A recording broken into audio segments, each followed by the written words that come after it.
La mare est une étendue d'eau de petite surface et de faible profondeur alimentée par les eaux pluviales ou la nappe phréatique. Naturelle ou artificielle, elle contribue à l'équilibre et à la diversité écologique des milieux. Porté par le CAUE et ses partenaires, Pomar Citoyen est un programme d'action visant à sensibiliser, protéger et valoriser les mares de l'archipel guadeloupéen.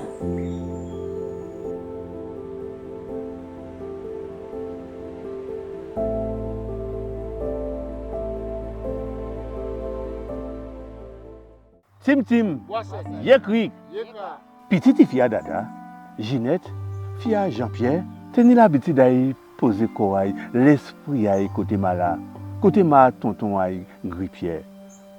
Souvent, il était qu'à parler avec tonton aïe. Je t'ai qu'à parler de ma, l'importance aïe, voilà y a dans Natila. L'école, M. Marcel Tassius, un professeur guadeloupéen, t'ai parlé ce petit monde-là de en grosse sécheresse qui te fait tout paysan souffrir. Et c'est en Malachous, on ne maquille pas jamais tes sec, tout le monde te voit les animaux à boire. C'est là aussi, la population là, te prendre de l'eau pour rouser jardin à yo. Un jour, Ginette levait grand bonnet matin. Et a yo ti tonton aïe. Il dit, tonton, faut nous faire un butin pour nous sauver toute ma qui en pays là. C'est comme ça, ils ont décidé de ranger ma papaye et ta l'autre tonton là. Ils ont fait un grand coup de main. Ils ont invité tout le monde à venir bailler force. Puis ils ont rangé ces mains là. Ces mains là viennent belles. Tout le monde était content de ça. Et c'est pour ça, ils ont fait convoi. Ils ont fait pâle, ils ont fait coup de main, ils ont fait la coller. Puis ils ont nettoyé, propre, rangé toute ma. Depuis qu'ils ont fait grand travail là, ça, tout le monde tenait de l'eau pour rouser jardin à yo, rouser fleurs à yo. Et plus petits animaux qui vivent à l'aise qu'on blaise en pays là. Parole là qu'a dit, banane jaune pas qu'à une vête. Le détournement d'usage d'une mare peut s'avérer dangereux et irréversible.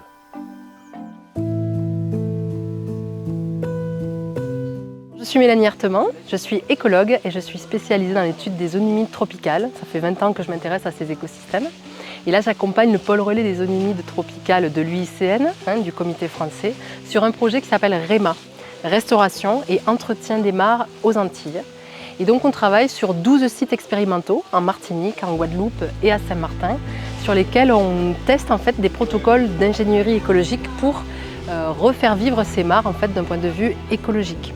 Mais pas que. On va aussi avoir des moments où on va former les gens et puis les sensibiliser à cet univers de la mare. Aujourd'hui, on se trouve sur une des rares mares d'altitude. On est sur la commune de Gourbert, à 400 mètres à peu près. Et c'est une mare forestière sur laquelle on a fédéré en fait, de nombreux acteurs, l'ONF, l'ADEAL.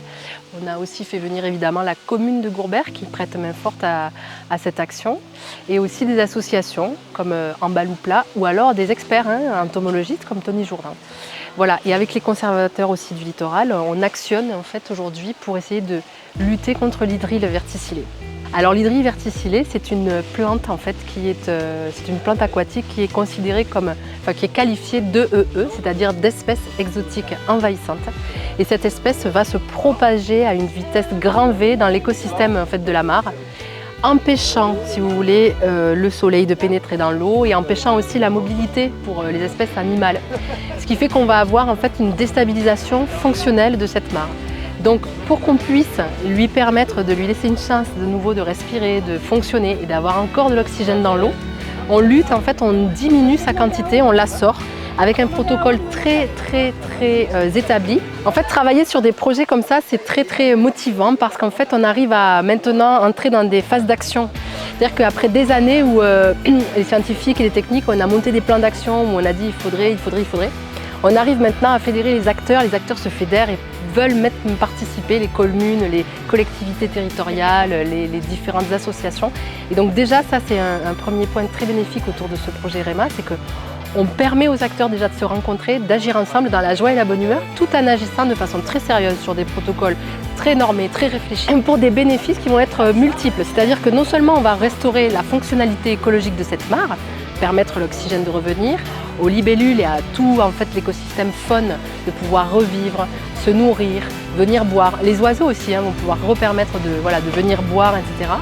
Et on permet aussi à la mare de ne pas s'assécher parce que quand on a une espèce comme ça qui va envahir, on va augmenter l'évapotranspiration par exemple ou l'évaporation de l'eau. Donc là en fait on va avoir aussi un effet conservation de cette mare. Et donc il y a ce côté formation et sensibilisation auprès d'autres adultes, d'autres citoyens, quel que soit leur métier. Mais aussi, on peut bien sûr évidemment inclure les enfants, les plus jeunes, à ces projets-là, en les sensibilisant classiquement sur des sorties scolaires. On est vraiment sur le terrain, on respire la nature, on la touche, on l'observe. Ça marque 3 fois plus qu'un cours en salle.